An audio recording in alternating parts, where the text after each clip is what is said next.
com esses resultados, com a derrota da Espanha, a Espanha saiu do caminho do Brasil. Agora foi para o outro lado da chave e vai enfrentar Marrocos. Foi conveniente para a Espanha esse resultado, Pilhado? Que a gente viu os noticiários aí da Espanha, né, que estavam falando pouco desse lance, se a bola saiu ou não saiu. Eu acho que a Espanha comemorou, na verdade, a forma como ficou a Copa do Mundo para ela. Primeiro que a Alemanha sai. Você já tem um grandão fora, que é o que o Vampeta falou. Toda a seleção, todos os jogadores ficam torcendo para as grandonas saírem. Ela já escapa do lado do Brasil, que é um dos grandes adversários, é um dos grandes favoritos ao título mundial. Nós teremos agora nas oitavas Japão e Croácia, Espanha e Marrocos, Inglaterra e Senegal, França, Polônia, Holanda, Estados Unidos, Argentina e Austrália. São os confrontos definidos das oitavas de final. E o Bruno pode me ajudar, mas no caminho do Brasil, hoje está Gana. Mas Gana e Uruguai terão um confronto direto. Isso. Então, assim, hoje é Gana, mas o Brasil pode enfrentar Gana ou Uruguai nas oitavas. Depois, o Brasil pega o vencedor de Japão ou Croácia. Perfeito. E só vai enfrentar um time, assim, mais forte, eu diria, nas semifinais, que pode pegar Argentina ou Holanda. E aí, Pilhado... Olha, matematicamente, tem chance de Portugal ou Coreia do Sul ficarem em segundo, mas o mais provável é isso aí que você falou mesmo de Uruguai ou Gana, né? Só para colocar todas as hipóteses matemáticas ainda. E esse chaveamento, Pilhado, o caminho do Brasil aí, parece que esse resultado do Japão, a gente estava falando aqui da Espanha, mas também beneficiou o Brasil no final das contas. Pedro, para mim o Brasil já está na semifinal. É hora de eu roubar o Vampeta, né? É hora de roubar o Vampeta. O Vampeta falou que vai apostar comigo em toda a fase final. O Brasil atropela Gana ou Uruguai. Principalmente o Uruguai jogando esse futebolzinho que tá jogando aqui na Copa do Mundo. É um adversário, é um rival sul-americano, tem sua tradição em Copas do Mundo. Para mim não ameaça em nada o Brasil, o Uruguai, assim como Gana. Japão e Croácia nem se fala. O Brasil vai atropelar. É o que eu falo. Não tem como o Brasil ser eliminado por um desses dois, na minha opinião. E aí a Copa do Mundo volta a acontecer para o Brasil na semifinal. Para mim, isso é muito positivo, porque o Neymar pode ser poupado, né? O Neymar, ele deve estar voltando aí 100% ou perto de 100% só na semifinal ou na final. O doutor Joaquim Grava participou com a gente, né, aqui do Bate Pronto, na Jovem Pan, e ele deixou claro que o Neymar precisaria de 10 a 15 dias de recuperação. Então, pegando esses adversários mais fracos, na minha opinião, como Gana, como Uruguai, Japão, a Croácia tem um pouquinho mais de tradição, mas também não dá para ser eliminado por uma Croácia de uma Copa do Mundo. Estamos de volta, hein? De volta à Rádio Jovem Pan, agora na rádio e no YouTube, falando ainda sobre esse chaveamento, né, que o Brasil deve pegar Uruguai ou Gana nas oitavas e depois Japão ou Croácia nas quartas de final. Então, é uma situação que para mim está muito cômoda para o Brasil, Pedro. Eu já vejo o Brasil na semifinal, acho impossível o Brasil não passar por esses adversários. O único que teria um certo receio seria o Uruguai, pela tradição, pela rivalidade sul-americana, mas está mostrando um futebol muito ruim, não só nas eliminatórias, também na Copa do Mundo. Não me amedronta muito. Eu acho que o Brasil tem que comemorar muito esse chaveamento, porque, como diz o Vampeta, quanto mais você vai se livrando de grandes seleções, melhor. Eu concordo com o meu mestre, né, com o Vanderlei. Acho sim que a Copa perde a graça, com grandes seleções sendo eliminadas.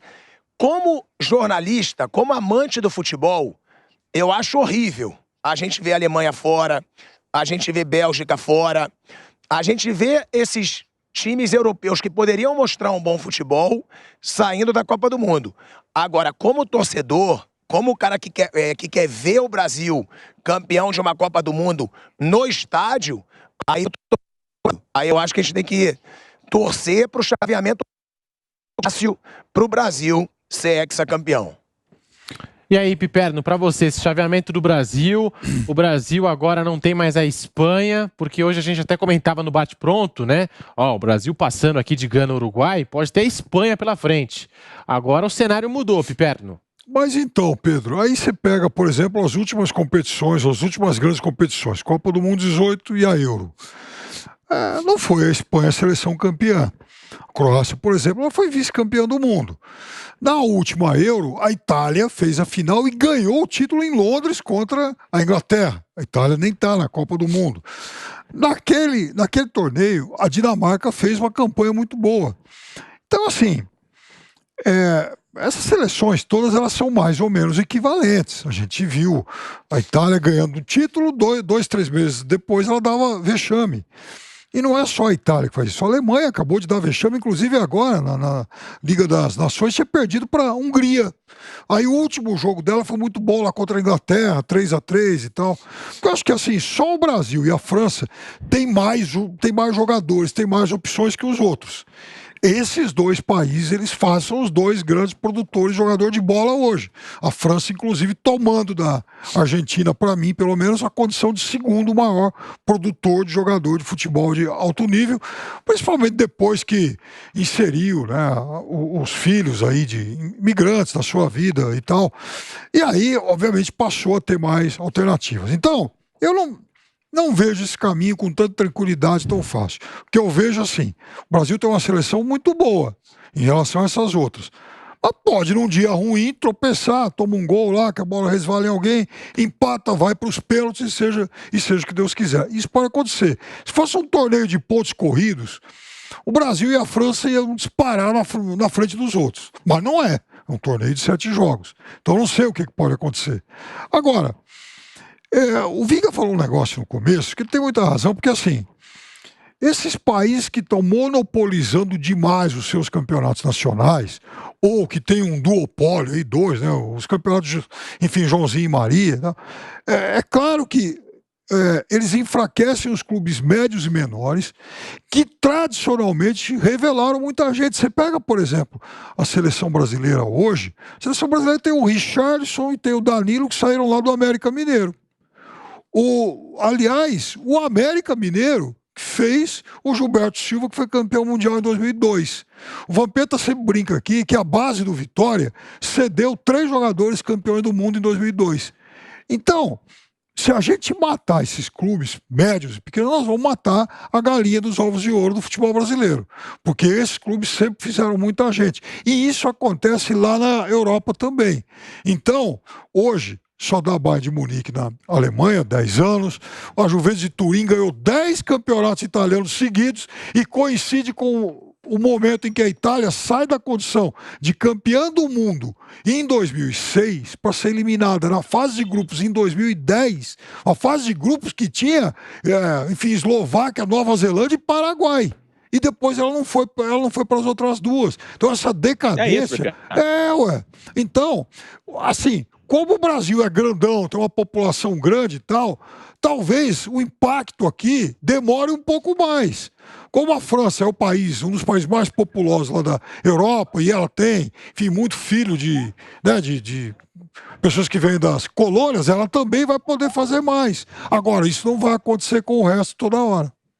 É isso, Piperno. E tem um detalhe importante. Eu acho que o torcedor, ele tem que decidir por quem ele quer torcer, viu, Pedro? Se ele quer torcer pela seleção de 4 em 4 anos ou se quer ficar ali no dia a dia com o clube. É claro que esse contato diário, poder ir ao Morumbi, poder ir ao estádio do Palmeiras, do Corinthians, ao Maracanã, São Januário, é claro que essa ligação umbilical vai criando uma catarse, vai criando uma identidade. E se você perguntar para muito torcedor aqui do Rio de Janeiro, você torce mais pelo Flamengo ou pela seleção brasileira? 99% vão dizer que torcem mais por Flamengo do que torcem pelo time da seleção brasileira. Então, eu acho que o torcedor tem que se definir também nesse modelo que eu critico e muito, não é de hoje, aqui no futebol brasileiro. Que modelo é esse? Do duopólio, da polarização do futebol nacional, e isso acontece, eu digo, de forma global. Você vai para a França, é o PSG, que é um montão de jogador bom de bola, mas que não consegue fazer um bom time. A Espanha tem 2, tem Barcelona e Real Madrid. Você vai na Inglaterra, onde o negócio está mais pulverizado, aí sim, você tem mais competitividade. Não por acaso, não à toa, que o futebol inglês está crescendo, está produzindo bons jogadores. Phil Foden, Sterling, Rashford, Grealish, o Bellingham, só para citar alguns nomes. Inglês não é bobo, é só ler os livros de história e saber como é que é o modus operandi dos britânicos. Então, vamos pensar, gente, vamos raciocinar. É ótimo o torcedor do Flamengo, é ótimo o torcedor do Palmeiras ver sempre seu time ali nas cabeças. Agora, pensando de forma macro, de forma global, eu torço também, e pode parecer a maior incoerência do planeta, eu torço também para que o Vasco cresça, para que o Fluminense cresça, para que o Corinthians cresça, para que o São Paulo cresça. Não fiquem no limbo, não fiquem na draga, porque isso não é bom para o futebol brasileiro, porque o reflexo aparece anos depois. A gente não pode esquecer, viu, Pedro, só para fechar, que não ganhamos uma Copa do Mundo, não ganhamos um título mundial há 20 anos, desde 2002, viu, Pedrão? Mas, o Bruno Prado, agora perguntando para você sobre esse caminho do Brasil, né? A gente destacava aqui mais cedo que, pelo andar da carruagem, a Espanha poderia cruzar com o Brasil nas quartas, não vai mais acontecer, porque com essa combinação de resultados, com a derrota da Espanha para o Japão, a Espanha foi para o outro lado do chaveamento e o Brasil pode enfrentar Japão ou Croácia, é claro, se passar por Gana ou Uruguai. Tem essa possibilidade aí, Bruno Prado. Na teoria ficou melhor o caminho para o Brasil. O Brasil tem que fazer a sua parte dentro de campo, tem feito por enquanto, né? Foram apenas 2 jogos, mas há um bom tempo que essa seleção brasileira ela dá sinais que ela é muito forte, coletivamente e individualmente. O time do Brasil tem muito bom jogador, tem muitos jogadores bons, tem uma... já falei aqui algumas vezes, antes até da Copa, acho que depois da Copa de 2006, né, as últimas 4, 10, 14, 18 e 22, esse é o melhor elenco que o Brasil tem à disposição em qualidade e quantidade. E é um time muito bem treinado, é um time que dá pouca chance ao seu adversário. Houve uma evolução muito clara a partir do segundo semestre de 2021, quando os pontas entraram no time. Esse time do Brasil sempre foi um time difícil de tomar gol, e quando entraram os pontas, esse time sempre quis propor jogo e muitas vezes não conseguia. Quando entraram os pontas, passou a ser um time mais criativo e começou a crescer. Eu faço a comparação do Brasil com ele mesmo, né, que tem essa questão, enfrentava só times sul-americanos. Ok, nesse ciclo, o Brasil na Copa América que venceu em 2019, ele empatou com a Venezuela e com o Paraguai. Ele ganhou nos pênaltis do Paraguai. Na eliminatória, o Brasil ele ganha de 1-0 num sufoco da Venezuela no Morumbi, em 2020. Na Copa América de 21 ele não fez nenhum jogo brilhante. Tem um ou outro bom momento, mas longe do que faz hoje. E até um pouquinho depois da Copa América aconteceram 2 jogos ruins, Chile em Santiago e Venezuela em Caracas. A partir do jogo com o Uruguai em Manaus, quando os pontas entram, há um crescimento muito claro, muito claro. Aí o Brasil começa a meter goleada em todo mundo. Ele começa ali. Esse jogo é de outubro de 2021. 4-1 no Uruguai em Manaus, aí depois 4-0 no Chile, 4-0 no Paraguai, 4-0 na Bolívia, 5-1 na Coreia do Sul em amistoso, 5-1 na Tunísia, 3-0 em Gana. Esse time começa a ganhar de todo mundo bem. Esse mesmo time que tinha problemas contra esses mesmos adversários sul-americanos.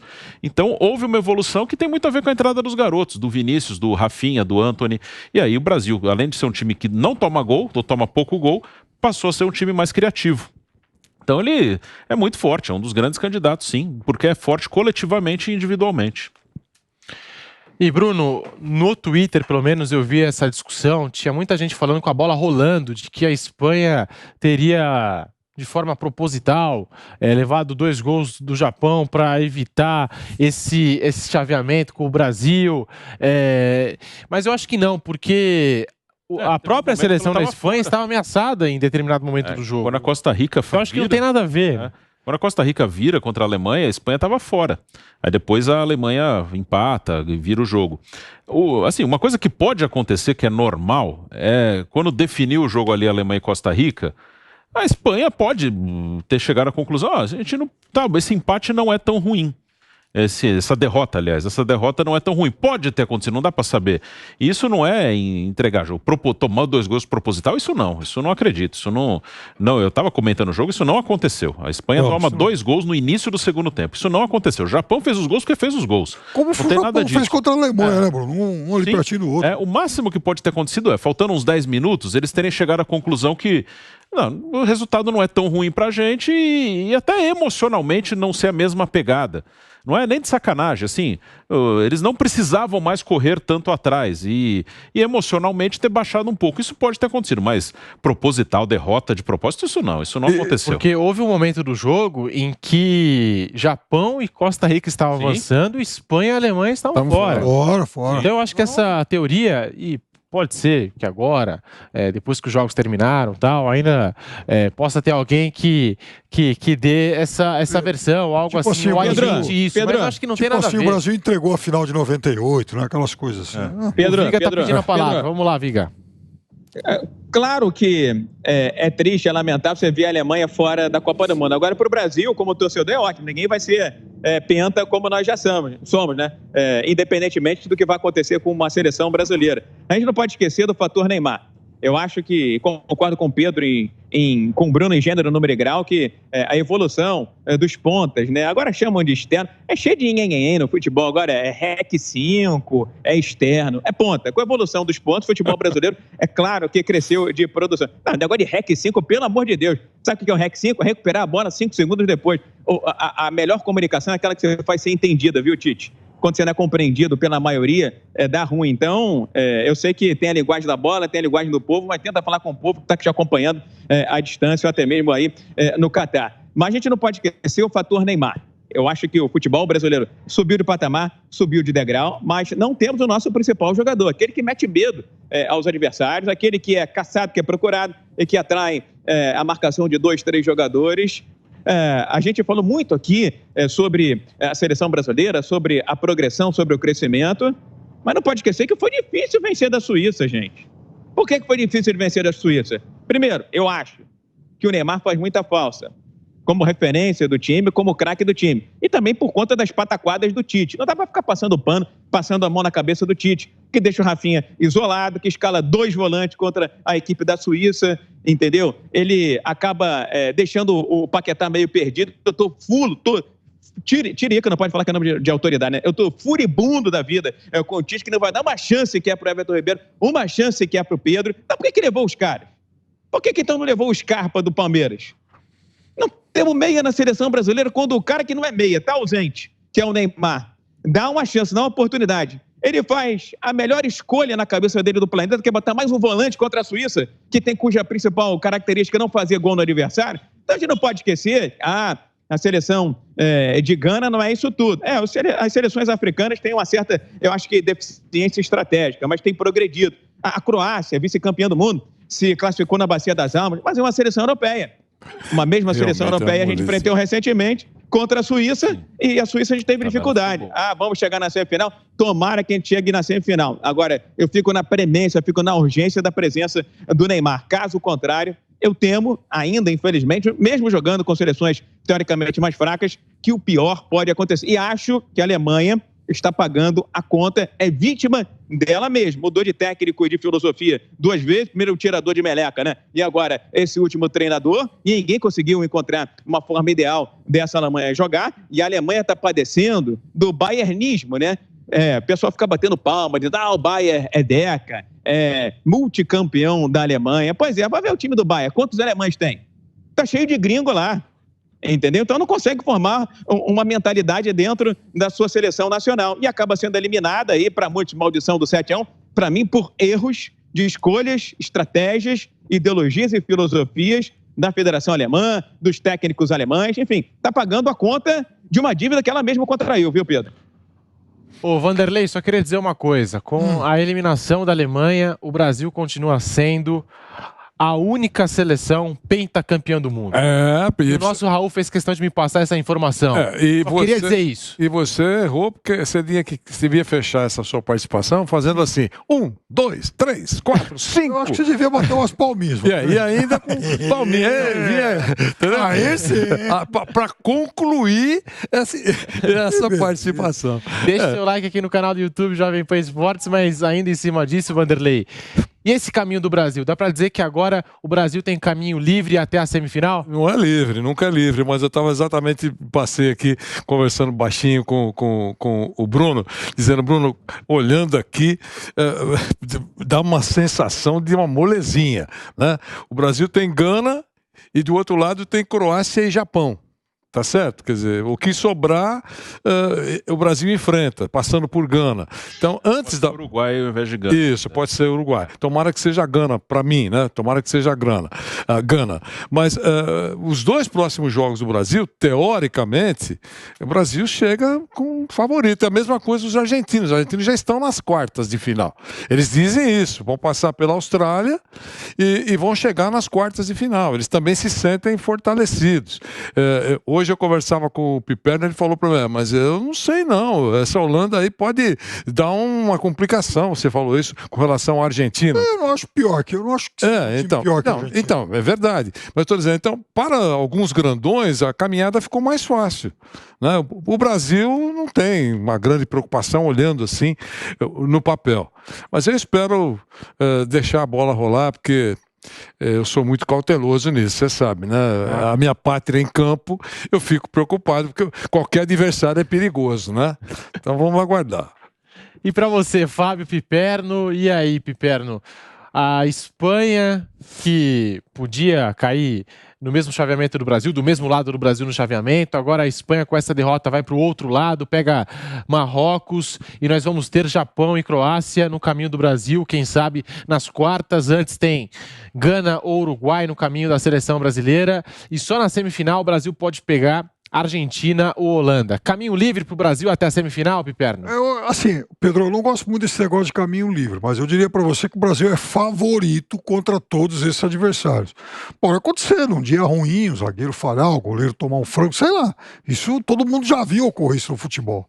Goleiros, por exemplo, monumentais, aí falhar num lance ou outro e comprometer seus times. Então, eu acho que assim, o Brasil é favorito contra todo mundo até o caminho da final. O Brasil é melhor do que todo mundo, todas as seleções dessa chave. Se vai ganhar ou não, é uma outra história. Mas o Brasil é melhor. E eu acho que a única seleção que tem o mesmo nível da seleção brasileira é a seleção francesa.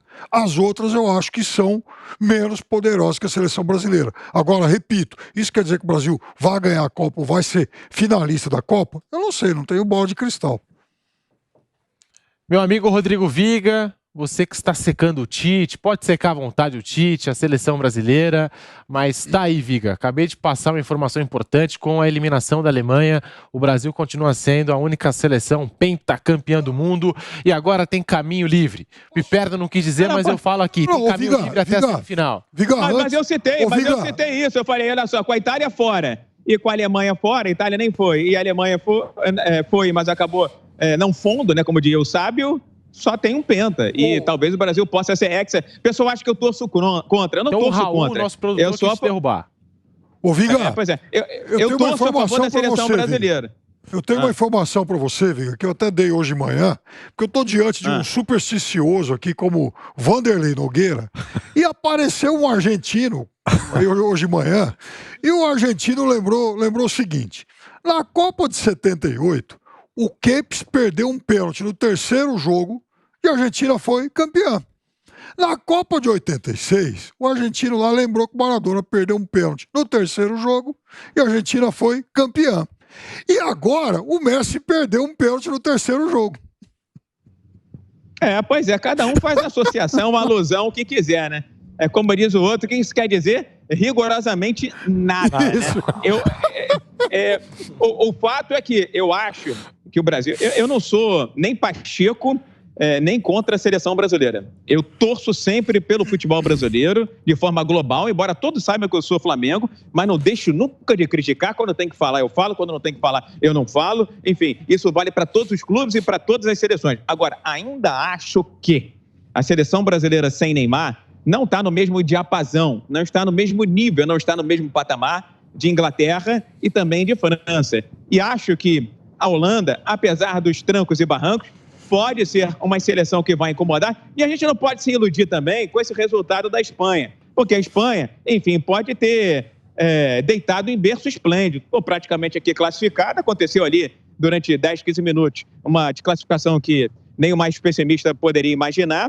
A gente não pode menosprezar ou ignorar essa Argentina que você citou, Piperno, a própria Espanha, a França e também a seleção da Inglaterra. Acho que sem o Neymar, o Brasil fica mais fragilizado diante dessas seleções. Eu não sou Neymarzete, não sou Neymete, nada do gênero, mas ainda acho que os grandes jogadores são aqueles que são respeitados, que entram em campo, fica todo mundo filmando, pô, ele tá de cabelo ruivo, tá de cabelo louro, hoje tá de dreadlock, ele tá de meião, tá de meinha, tá de sunga boxe ou tá de sunga de crochê. Enfim, faz uma diferença danada para quem jogou e para quem joga bola. Então, sem o Neymar é um Brasil. Com o Neymar é outro Brasil. E aí, quando entra o fator Tite, aí é que eu te digo, se forem feitas as boas escolhas, o Brasil está ali, brigando no rol com essas outras 4 seleções. Agora, se continuar nessa, de botar Fred ao lado de Casemiro, Rodrigo como falso meia, tirando o Paquetá, não dando nem um minutinho para Everton Ribeiro, nem um minutinho para o Pedro, e achando que o Gabriel Jesus, aquele que tem cara de assustado,